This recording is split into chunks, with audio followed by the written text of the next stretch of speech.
لا تقربوا الزنا انہ کان فاحشۃ وساء سبیلا. زنا کے قریب تک نہ پھٹکو. یہ نہیں کہا کہ لا تزنوا، نہیں، قریب تک نہ پھٹکو. جیسے کہ یہ فیصل آباد کا ہمارا گول چکر ہے اور 8 بازار آ رہے ہیں. اب کوئی سرکاری پروگرام یہ ہے کہ اس گول چکر تک، چوک تک کوئی بھی جلوس نہ پہنچے، تو 8 بازاروں کو بند کرو گے نا. لہذا دور دور تک اللہ تعالیٰ نے وہ حدیں لگا دی ہیں کہ زنا کی ترغیب نہ ہو، زنا کے راستے جو ہے وہ مسدود ہو جائیں. یہ اس دور کی انٹلیکچوئل خیانت، ڈس آنیسٹی کا سب سے بڑا معاملہ ہے. جدید نفسیات کا بابا آدم مانا جاتا ہے فرائڈ، اور فرائڈ کے نزدیک انسان کے محرکات عمل میں سب سے زیادہ طاقتور، سب سے زیادہ پوٹنٹ سیکس ہے. اصل محرک انسان میں. یہاں تک کہتا ہے ایڈیپس کمپلیکس، باپ اگر محبت بھری نگاہ سے بیٹی کو دیکھ رہا ہے تو یہ بھی سیکس ہے، اور ماں اگر بیٹے سے محبت کر رہی ہے تو یہ بھی سیکس ہے. انا للہ و انا الیہ راجعون. ان کمبختوں کا اصل یہ معاملہ ہے کہ ایک شے پر نگاہ جم گئی تو سب کچھ اسی کے گرد گھما دیا. مطلب بات غلط نہیں ہے. Sexual motive one of the most important motives, no doubt about it. اگر یہ نہ ہو، اگر عورت میں مرد کے لیے اٹریکشن نہ ہو، اگر عورت کو مرد کی احتیاج نہ ہو تو تمدن ختم ہو جائے. کون شادی کا کھکیڑ مول لے گا؟ ایک پیٹ پالنا اور ہے، ایک خاندان کی ذمہ داری اور ہو جائے گی.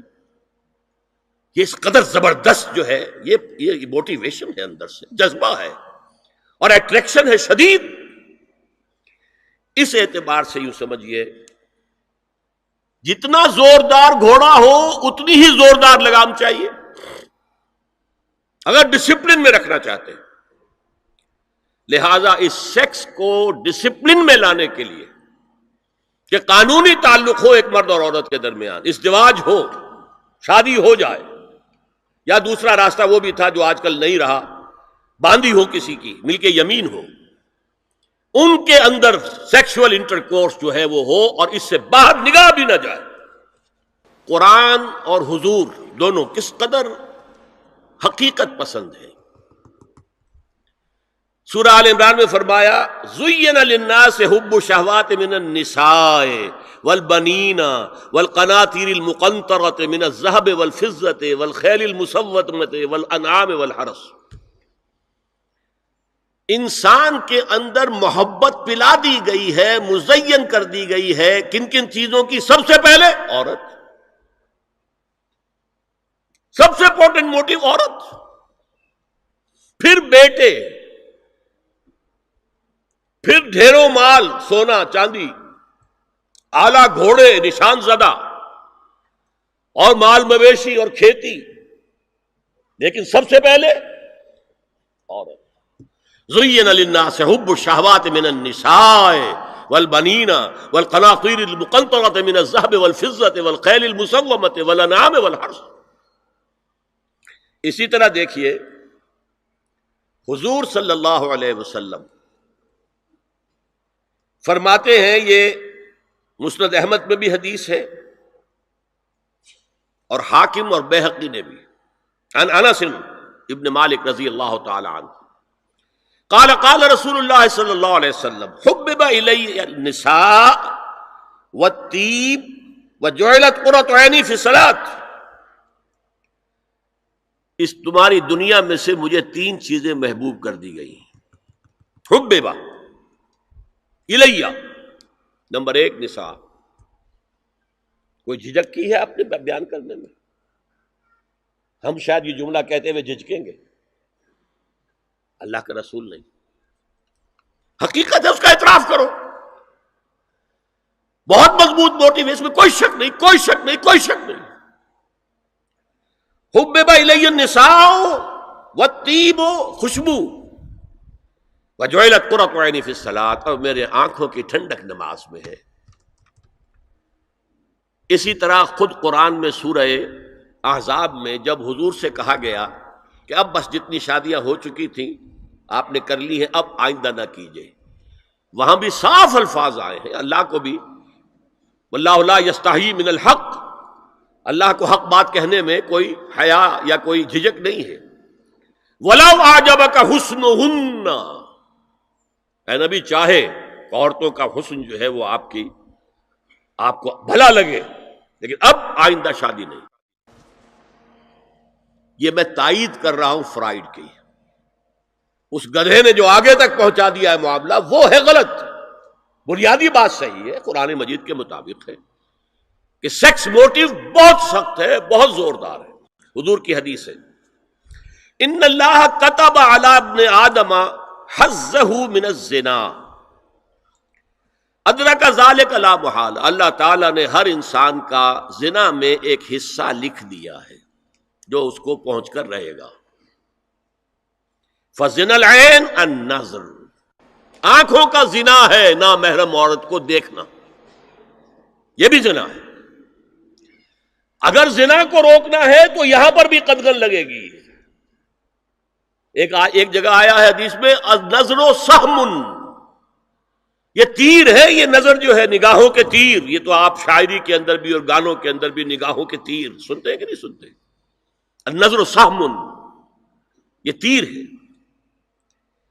وزن اللسان النطق یا منطق، زبان کا زنا ہے کسی عورت سے گفتگو کر کے چٹخارے لینا۔ عورت کی آواز میں بھی ایک لوچ ہے، حسن ہے، اللہ تعالیٰ نے اسے سراپا ایسا بنایا ہے کہ مرد کے لیے اس کی ہر شے کے اندر اٹریکشن ہے، اس کی آواز میں اٹریکشن ہے۔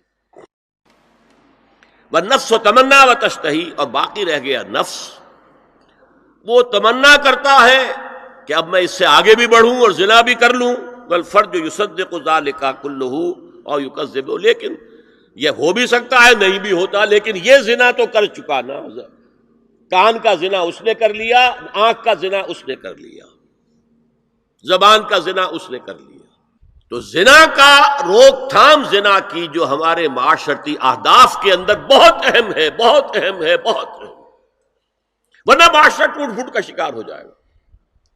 میاں بیوی میں اعتماد نہیں ہے، بے اعتمادی کی فضا میں اولاد جو پلے گی اس کی منفی نفسیات ہوں گی، کبھی مثبت نفسیات نہیں ہو سکتی۔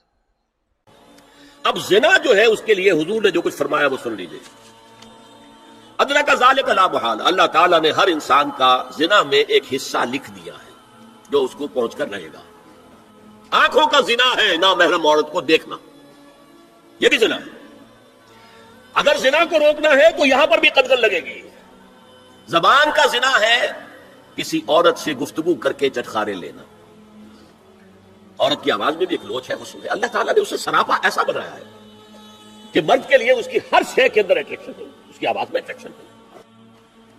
والنفس تمنا و تشتہی، اور باقی رہ گیا نفس، وہ تمنا کرتا ہے کہ اب میں اس سے آگے بھی بڑھوں اور زنا بھی کر لوں۔ والفرج یصدق ذلک کلہ اور یکذب، لیکن یہ ہو بھی سکتا ہے نہیں بھی ہوتا، لیکن یہ زنا تو کر چکا نا، کان کا زنا اس نے کر لیا، آنکھ کا زنا اس نے کر لیا، زبان کا زنا اس نے کر لیا۔ ایک تو زنا کی تعریف ملا ہے۔ سورہ بقرہ کی ان آیات کو نماز میں تلاوت کرتے ہوئے میرے دل میں خیال پیدا ہوتا ہے کہ میں ان گناہوں کی معافی مانگ رہا ہوں جو بھول کر یا چوک کر ہو گئے، لیکن جو گناہ میں نے پورے شعور سے کیے اور اب بھی کر گزرتا ہوں ان سے کن الفاظ میں معافی مانگی جائے؟ وہ معافی مانگنے کے لیے تو یہ ہے کہ رب انی ظلمت نفسی ظلما کثیرا، جیسے حضرت آدم سے خطا ہوئی تھی اور حضرت حوا اور آدم نے دعا مانگی تھی ربنا ظلمنا انفسنا وان لم تغفر لنا وترحمنا لنکونن من الخاسرین، وہ دعائیں بھی قرآن مجید میں موجود ہیں۔ یا جیسے کہ حضرت یونس علیہ السلام سے غلطی ہو گئی تھی، اللہ کی اجازت کے بغیر وہ اپنی قوم کو چھوڑ کر چلے گئے، تو انہوں نے جو تسبیح کی ہے، جو ہمارے ہاں جس کی تسبیح بھی کی جاتی ہے اور اس کا آیت کریمہ کا جو ہے ورد کیا جاتا ہے، کہ وہ بھی اصل میں قلب کی گہرائیوں اور شعور کے ساتھ جو اگر ادا کی جائے تو بہت لا الہ الا انت سبحانک انی کنت من الظالمین، تو یہ جو ہے استغفر اللہ ربی من کل ذنب واتوب الیہ، یہ بھی ہے۔ تو مختلف ہے اس کے لیے کہ جو قرآن مجید میں بھی آئی ہے اور احادیث میں بھی۔ البتہ توبہ کے بارے میں چونکہ ذکر آج ہوا ہے اور آپ نے سوال بھی کیا ہے، تو یہ بات واضح ہو جانی چاہیے، توبہ کی 3 شرطیں ہیں صحیح توبہ ہونے کی، اور یہ 3 شرطیں ہیں حقوق اللہ میں جو گناہ ہوا ہے اس کے ضمن میں، حقوق العباد میں ہوا ہے تو چوتھی شرط اور ہے۔ وہ 3 شرطیں کیا ہیں؟ گناہ پر حقیقی پشیمانی ہو، دل میں شرمندگی ہو، تعسف ہو کہ یہ کام میں نے کیوں کیا یا کیوں کرتا رہا اب تک، اور نمبر 2 عزم مصمم ہو کہ آئندہ ہرگز نہیں کروں گا، اور نمبر 3 اس کو چھوڑ دے بالفعل، وہ عزم مصمم پر عمل شروع ہو جائے۔ اگرچہ یہ ہو سکتا ہے کہ پھر غلطی ہو جائے، پھر ذہول ہو جائے، پھر نسیان ہو جائے، کوئی پرواہ نہیں، اس وقت جب کہ وہ توبہ کر رہا ہے نمبر 1 پشیمانی ہو حقیقی، نمبر 2 عزم مصمم ہو کہ دوبارہ ارتکاب نہیں کروں گا، نمبر 3 بالفعل اس کام کو چھوڑ دے۔ 3 کام اگر ہوں گے تب جا کر حقوق اللہ کے ضمن میں وہ توبہ صحیح ہوگی۔ فَإِنَّهُ يَتُوبُ إِلَى اللَّهِ مَتَابًا، توبہ جیسے کی جاتی ہے اس کی یہ تقاضے ہیں۔ اگر تلافی کر سکتے تلافی کیجئے، کسی کا مال ہڑپ کر لیا تھا واپس کر دیجئے، اس کے بغیر معافی نہیں ہوگی۔ اگر وہ فوت ہو چکا ہے، واپسی ممکن بھی نہیں ہے تو ٹھیک ہے، اللہ تعالیٰ کے ہاں جو ہے وہ اس کا آپ کی نیکیاں اس کے حوالے کر دی جائیں گی۔ یا یہ کہ اگر زندہ ہے آپ اب نہیں بھی دے سکتے اس کا مال، یا آپ نے جا کے کہا بھائی میں نے آپ پر تہمت لگائی تھی، میں آج معافی چاہتا ہوں، خدا کے لیے مجھے معاف کر دیں۔ اور یہاں تک آتا ہے بعض صحابہ کا طرز عمل کہ ایک صاحب اپنے اسی طریقے سے ساتھی سے معافی مانگ رہے تھے، انہوں نے کوئی سرسری طور پہ کہہ دیا اچھا جی ٹھیک ہے میں نے معاف کیا، لیکن انہوں نے محسوس کیا کہ یہ دل سے معاف نہیں کر رہے، وہ زمین پر لیٹ گئے اور اپنا گال ایک جو ہے زمین پر ٹکا کر دوسرے کا، اس پر میرا اپنا پاؤں میرے دوسرے گال پر رکھو تو مجھے یقین ہوگا کہ تم نے واقعی مجھے معاف کیا ہے۔ تو یہ کیفیت تو اس انسان کی ہوگی نا جسے واقعتاً محاسبہ اخروی کا احساس ہو اور شدید کہ اس کی جواب دہی ہوگی، تو اس کے لیے تو پھر وہ ہر طرح سے تلافی کے لیے خوشامد کرے گا، بھائی خدا کے لیے مجھے معاف کر، اچھا جی معاف کر دیں آپ، بس یہ کیا ہے، ایک معافی وہ ہوتی ہے، وہ جو پولیس والے بھی معافی مانگ لیتے ہیں کبھی کبھی، تو وہ معافی نہیں ہوتی، حقیقتاً دل سے آپ معافی مانگیں تو وہ ہے معافی، اور واقعتاً دل سے معاف کریں۔ تو یہ ہے چوتھی شرط ہے کہ جو حقوق العباد کے سلسلے میں ہے۔